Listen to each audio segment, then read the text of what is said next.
आपस में मिलकर, प्लीज़ बताएं। ये तो एक बड़ी बात है। हमने इसमें ऑलरेडी हमारे प्रधानमंत्री ने डिक्लेयर किया हुआ है कि हम हमारे देश को 2047 में नेट जीरो पे लाएंगे। जी। मैं सबसे पहले फेडरेशन ऑफ इंडियन इंडस्ट्री का आभार व्यक्त करता हूँ। उन्होंने इसी से रिलेटेड ये एक सिस्टम ठीक हो और हम एक पॉजिटिवली इसके बारे में आगे बढ़े, इसके लिए जो कॉन्फ्रेंस रखी हुई है, ये निश्चित तौर से हम सब पूरे देश को एक मार्गदर्शन देने वाला ये बात है। और ये प्रयास जो है वो सब मिलके जैसा अब मिलके ही सब करेंगे। और इससे पहले जैसा हमने 500 गीगावाट का जो टारगेट रखा था, इसके नज़दीक हम पहुंच रहे हैं। नॉन फॉसिल फ्यूल इसमें जो जो जनरेशन हम करते हैं वो हम पहले 3-4 साल से पहले ही हमने कंप्लीट किया हुआ है। तो सभी का सहयोग मिलने के बाद ये सब हो जाता है। और जो प्राइम मिनिस्टर ने वर्ड दिया है 2047 में, हम इससे पहले ही ये कंप्लीट करेंगे। जी, थैंक यू। दोस्तों, हमारे साथ जुड़े हैं श्री हितेंद्र मेहता जी, जो FII की इंटरनेशनल अफेयर्स कमेटी के चेयरमैन हैं। तो वेलकम सर, आज के इस इवेंट में आपका बहुत बहुत धन्यवाद। Thank you sir. आज जो FII ने एक इनिशिएटिव लिया है, आज का एक बहुत बड़ा इवेंट है नेट ज़ीरो समिट 2025, तो इसके बारे में सर आप हमारे दर्शकों से कुछ शेयर करें कि आज का ये इवेंट से क्या आगे होने वाला है, FII क्या इनिशिएटिव लेने वाला है इस डायरेक्शन में। जैसे कि हमारे रिस्पेक्टेड प्रधानमंत्री श्री नरेंद्र मोदी जी ने भी अभी हाल ही में अपने भाषण में बताया था कि भारत जो है नेट ज़ीरो की तरफ, या जो ग्लोबल वार्मिंग के ऊपर है उसको नेट ज़ीरो करने के लिए 2070 तक के उन्होंने कुछ टारगेट बनाए, और उसके अलावा 2030 तक के जो टारगेट बनाए थे वो 2025 में ही अचीव कर लिए गए हैं, जो कि भारत के लिए बहुत गर्व की बात है। तो उस डायरेक्शन में बताएं कि अब FII क्या इनिशिएटिव लेने वाला है। जी, आई थिंक आपने बहुत अच्छा क्वेश्चन पूछा है। जो FII का ये जो नेट ज़ीरो पावर समिट है, एक तो ये बहुत ही सामयिक है, टॉपिकल है, क्योंकि पूरे विश्व में चर्चा हो रही है कि क्लाइमेट एक्शन कितना ज़रूरी है। और जो ये क्लाइमेट चेंज पे जो डिस्कशन हो रहा है पूरे विश्व में, जिस पे हमने पेरिस एग्रीमेंट भी साइन किया है, इंडिया भी उसमें सिग्नेटरी है, 197 कंट्रीज़ उसमें सिग्नेटरीज़ हैं। तो उसमें सभी कंट्रीज़ ने अपनी अपनी क्लाइमेट एक्शन को लेके कमिटमेंट, उन्होंने प्रतिबद्धता जाहिर की है कि इस पे एक्शन लेंगे। लेकिन सन 2021 में जब प्राइम मिनिस्टर COP जो कॉन्फ्रेंस ऑफ पार्टनर्स को एड्रेस कर रहे थे, तो वहाँ इंडिया ने अपना नेट ज़ीरो 2070 का जो गोल था वो एक्सेप्ट किया, being a leading developing country. काफ़ी कंट्रीज़ ने 2050 तक ये टारगेट अचीव करने का निर्णय लिया है, प्रतिबद्धता जाहिर की है।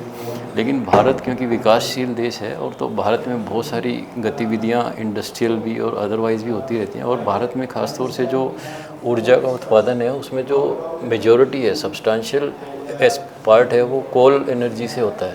जी। तो कोल एक कार्बन एमिटिंग एक्टिविटी है, thermal energy carbon emitting activity है। तो इस नेट ज़ीरो पावर समिट का जो ऑब्जेक्टिव है कि एक जागरूकता क्रिएट करना सभी स्टेक होल्डर्स के बीच में, और सभी को ये बताना कि भी इंडिविजुअली भी आप इसमें आप अपना योगदान दे सकते हैं, कंट्रीब्यूट कर सकते हैं, कि भारत कैसे एक कार्बन न्यूट्रल कंट्री बने, या क्लाइमेट न्यूट्रलिटी की हम बात करते हैं कि उस लक्ष्य को कैसे हासिल करें। तो इसमें हम सिर्फ सरकारों पे सोचेंगे, सरकारें एक्शन लेंगी तो ये टारगेट अचीव हो जाएंगे, तो वो नहीं होगा।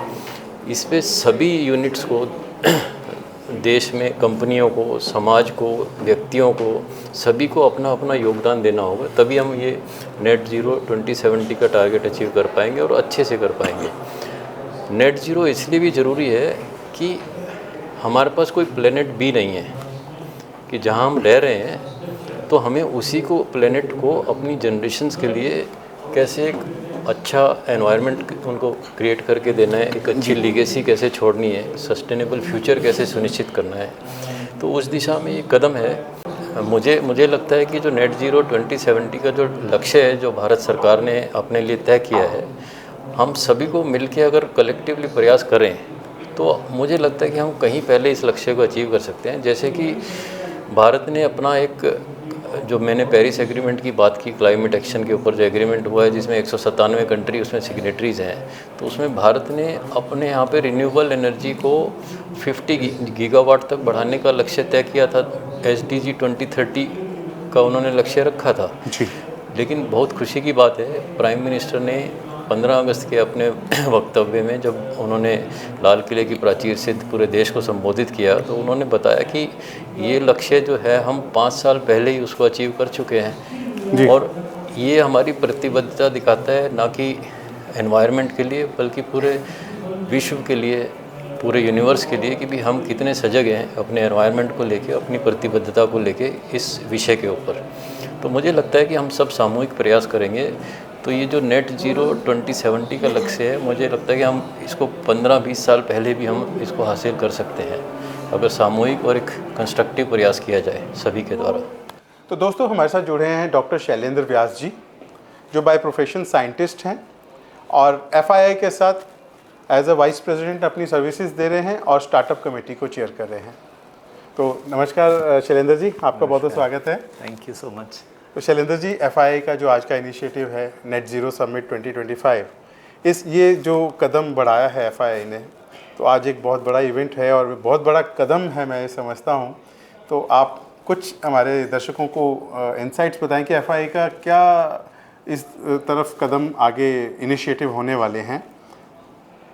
देखिए, पहले तो बधाई FII को और डॉक्टर दीपक जैन, उनके नेतृत्व में उनका एक विज़न है और इंडियन इंडस्ट्री में जो लेटेस्ट डेवलपमेंट है वो है कार्बन ज़ीरो और सस्टेनेबिलिटी। प्रधानमंत्री नरेंद्र मोदी जी ने भी पूरे विश्व में ये बताया है कि भारत जो है 2030 से पहले हमारा जो कार्बन फुटप्रिंट है जो है उसको रिड्यूस करेगा और 2070 तक हम लोग नेट ज़ीरो को अचीव करेंगे। पर आज जैसे मंत्री जी थे श्रीपद नायक जी, उन्होंने ये बताया कि हमने अपने गोल्स को पहले ही अचीव करना शुरू कर दिया है। तो ये एक पॉजिटिव डेवलपमेंट है, एक सकारात्मक परिवर्तन है जो हमारी इंडस्ट्रीज़ और पर्टिकुलरली MSMEs के माध्यम से आ रहा है। MSMEs जो सबको इंक्लूसिव रहते हुए काम करती है, एक जिसको कहते हैं MSMEs चूँकि सबको इंक्लूड करके चलती है और FII ने स्मॉल स्केल इंडस्ट्रीज़ के साथ साथ हमारा एग्रीकल्चर सेक्टर, हमारे और जो वर्टिकल्स हैं, साथ में सोशल सेगमेंट है, उसको भी साथ में इंक्लूड करते हुए चला है। तो मेरे ख्याल से FII का ये विज़न और ये जो आज की समिट है नेट ज़ीरो पावर समिट, ये बहुत बड़ा डेवलपमेंट है उन सब लोगों के लिए, उन सबको इंक्लूड करते हुए, और किस तरह से हम इस गोल को इतनी जल्दी अचीव कर पा रहे हैं और कर पाएंगे, उसके लिए ये बहुत ही एक पॉजिटिव डेवलपमेंट है पहला। और इसके साथ एक चीज़ और इम्पॉर्टेंट हमारी ये है कि हम जैसे कहते हैं कि हमारे यहाँ पे एक सर्कुलर इकोनॉमी, हमने कभी नेट ज़ीरो की बात नहीं करी। इंडस्ट्रियल रेवोल्यूशन जब आया तो उसकी वजह से आदमी ने पहले अपनी एक प्रॉब्लम क्रिएट करी, हम अब उसके बाद में सोल्यूशन की तरफ जा रहे हैं। परंतु भारत चूँकि हमेशा से एक सर्कुलर इकोनॉमी की तरफ रहा है, तो वो उसने कभी भी इस दिशा में ऐसा कोई काम नहीं किया जिससे कि वो मेजर कोई कार्बन फुटप्रिंट को बढ़ाने के लिए उसका कोई रोल रहा हो। तो मेरे ख्याल से हम पहले से ही सतर्क हैं। हमारे लाइफस्टाइल, हमारी जीवन शैली, हमारे जो इंडस्ट्रीज़ की दशा और दिशा है वो भी उसके इर्द गिर्द घूमती है। तो हमने बहुत ज़्यादा कंट्रीब्यूट नहीं किया, परंतु फिर भी हम कार्बन के एमिशंस को रोकने के लिए जैसे से हमें डेवलपमेंट कर रहे हैं, जो नई टेक्नोलॉजीज़ हम लेके आ रहे हैं और जिस तरह की हमें रिक्वायरमेंट है पावर की या और तरह की रिसोर्सेज की, तो हम उसके अंदर भी नेट ज़ीरो का समावेश करते हुए आगे बढ़ेंगे। तो मेरे ख्याल से आज का जो समिट है इसमें ऑल इंक्लूसिव हमारा मैसेज है जी। भारत ऑलरेडी एक जिसको कहते हैं कि उसके फैब्रिक में ही सस्टेनेबिलिटी वोवन है, वो हम आज यहाँ पे डिस्कस कर रहे हैं, लोगों को बता रहे हैं और फ्यूचर में हम इसको और कैसे अच्छा बना सकते हैं, न सिर्फ हम अपने लिए ही करें पर पूरे विश्व को हम दे पाएँ, उस दिशा में हम लोग आज इस पावर समिट के थ्रू एक कदम बढ़ा रहे हैं। और मेरे ख्याल से पूरी फेडरेशन ऑफ इंडियन इंडस्ट्री की टीम, जितने भी पार्टिसिपेंट्स आए हैं, जितने भी इंडस्ट्री के एक्सपर्ट्स आए हैं, सस्टेनेबिलिटी के जो ज़ीरो अकाउंटिंग के जो लोग हैं, आज सारे लोग एक साथ मिल रहे हैं। जो ब्रेनस्टॉर्मिंग हो रही है, इससे बहुत बड़ा एक जो है कि सकारात्मक परिवर्तन आने वाला। और एक बहुत अच्छी चीज़ जो आज मंत्री जी ने एक जो हमारा वर्किंग ग्रुप है उसको बनाने की अनुमति दी है। तो मेरे ख्याल से ये वर्किंग ग्रुप जो है FII और सरकार दोनों साथ मिलके और भारत को जो जिसको कहते हैं कि अब भविष्य में हम जा रहे हैं तो कार्बन मार्केट्स की तरफ बढ़ रहे हैं, तो वो कार्बन मार्केट्स की वैलिडिटी ये एस्टेब्लिश करने में काम करेंगे। नई टेक्नोलॉजीज कौन से रिक्वायर्ड है उसको आइडेंटिफाई करने में काम करेंगे। किस तरह की पॉलिसी होनी चाहिए, किस तरह की फाइनेंस होनी चाहिए, इकोनॉमी कैसी होनी चाहिए, वो भी इस वर्किंग ग्रुप के माध्यम से मेरे ख्याल से जब एक साथ लोग आएंगे काम करेंगे तो एक बहुत बड़ा परिवर्तन हम अपने देश के लिए, राष्ट्र के लिए और अपने पूरे समाज के प्रति दे पाएंगे। बहुत बहुत बधाई federation of Indian industry. Thank you भाई साहब। I have Mr. Sanjay Jain with me, who's a consultant. So what are your thoughts on FII's Net Power Zero Summit? FII बहुत अच्छा काम कर रही है और हमारे जो दीपक जी हैं, डॉक्टर दीपक जैन जी, वो देश के बारे में, वर्ल्ड के बारे में बहुत अच्छा सोच रहे हैं और जो उनकी सोच है और उनका जो विज़न है अपने भारत देश को काफ़ी कुछ आगे ले जाने का है और नेट ज़ीरो में उन्होंने काम किया है कार्बन के लिए। बहुत अच्छा कार्यक्रम हुआ है और मंत्री जी भी आए, वो भी बड़े खुश हुए कि हमारे देश के लिए ऐसे सोचने वाले लोग हैं जो देश के बारे में अच्छा सोच रहे हैं और हर टॉपिक को उन्होंने कवर किया और बहुत अच्छा रहा कार्यक्रम आज का। मंत्री जी भी बड़े खुश होकर गए हैं।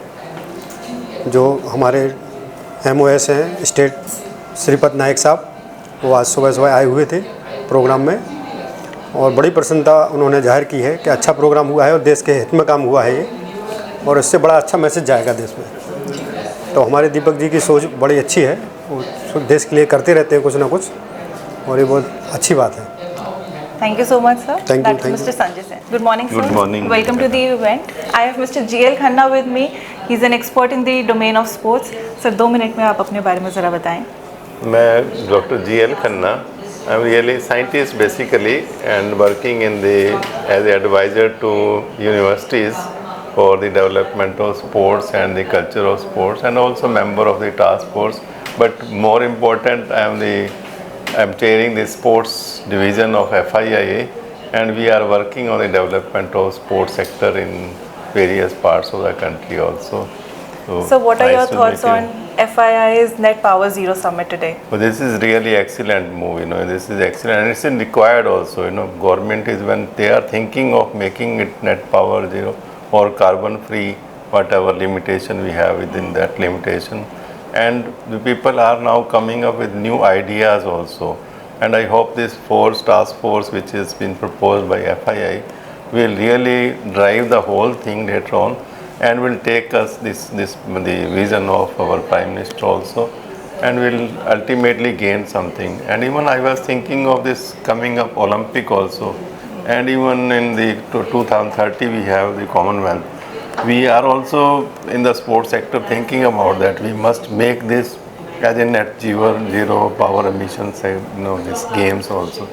And already it is prevailing in other parts of the world that they have to have any event should have net zero emission. It actually creates this awareness among the mind of the various sports people, and because they are working very hard and creating more emission also, that we have to somehow control that part and maybe made awareness through this our events, big events Right. of Olympics and also. Thank you so it's much, a sir. good thing. दोस्तों हमारे साथ जुड़े हैं कार्तिक जी, जो mining industry से में अपनी services दे रहे हैं। तो नमस्कार कार्तिक जी, आपका बहुत बहुत स्वागत है। Thank you so much. नमस्कार कार्तिक जी, आज का जो इवेंट है FII ने ऑर्गेनाइज किया है नेट ज़ीरो समिट 2025, एक बहुत बड़ा इनिशिएटिव कहा जा रहा है। एब्सोल्युटली। तो आप अपने आज के कुछ की पॉइंट्स हमारे ऑडियंस के साथ शेयर कीजिएगा कि FII ने ऐसा क्या इनिशिएटिव लिया है और आज हमारे जो मंत्री जी आए थे उन्होंने क्या कहा, कुछ शेयर कीजिएगा हमारे साथ। फर्स्टली मैं बहुत बहुत धन्यवाद देना चाहूँगा डॉक्टर दीपक जैन जी को, जिन्होंने आज का ये नेट ज़ीरो समिट ऑर्गेनाइज़ कराया। काफ़ी अवेयरनेस स्प्रेड हुई आज, इतने अच्छे कीनोट स्पीकर्स आए थे, इतने अच्छे हेल्दी डिस्कशंस, डिबेट्स हुए for the industry as well as government. It made us more aware about what all are the national policies that are driving the nation towards zero emission, what role the MSMEs are playing in it, what the government expects from them and what are the incentives for them, and also at industrial level, what all we can do at the industry level to achieve the national aim of zero emission. So overall, I think it was a very wonderful platform, bringing together key players from various industries, be it the defense, be it the government, or be it the civil. And definitely after attending today's session, I come out as a more learned and more responsible citizen. Thank you Kartik ji for coming. Thank you. दोस्तों हमारे साथ जुड़े हैं doctor Parminder Kaur ji, जो by profession professor हैं और Lal Bahadur Shastri institute of management में अपनी सर्विसेज दे रही हैं। डॉक्टर परमिंदर जी, आपका आज बहुत बहुत स्वागत है। Thank you so much sir. Ma'am, आज का जो इवेंट है आपने पार्टिसिपेट किया और आज एफआईआई का एक बहुत बड़ा इवेंट है, तो आज के इवेंट्स के जो आपका सब्जेक्ट है, आपने जिस भी सब्जेक्ट पे टॉपिक, जैसे आपने हाइड्रोजन उसके ऊपर बात की, तो आप हमारे दोस्तों के साथ, हमारे ऑडियंस के साथ पॉइंट्स शेयर कीजिएगा। सबसे पहले तो मैं एफआईआई को बहुत बहुत बधाई देना चाहती हूँ। My heartiest congratulation for starting this event and starting the working group. It's true that we all of us like academicians and then industry and then ministry, everyone is working in silos. तो ये बहुत ही अच्छा initiative है FII का, जहाँ पर सभी एक साथ एक प्लेटफॉर्म पर आकर अपने व्यूज़ शेयर कर रहे हैं। सो मेरा जो मेजर रिसर्च एरिया है that is into hydrogen value chain analysis. So I have shared my views and interacted with other researchers also. Solar and wind are important source of energy, no doubt about it. They are going to contribute towards net zero aims of our government. So hydrogen and solar, are they going to complement each other. So I congratulate Government of India for starting their initiative on Heritage for Hydrogen program, where pilot test has already been successfully run. Then we have various Cochin International Airport, they are starting their Hydrogen Valley program. So it's very heartening to see the momentum in the country. Congratulations to everyone. Thank you. Thank you ma'am.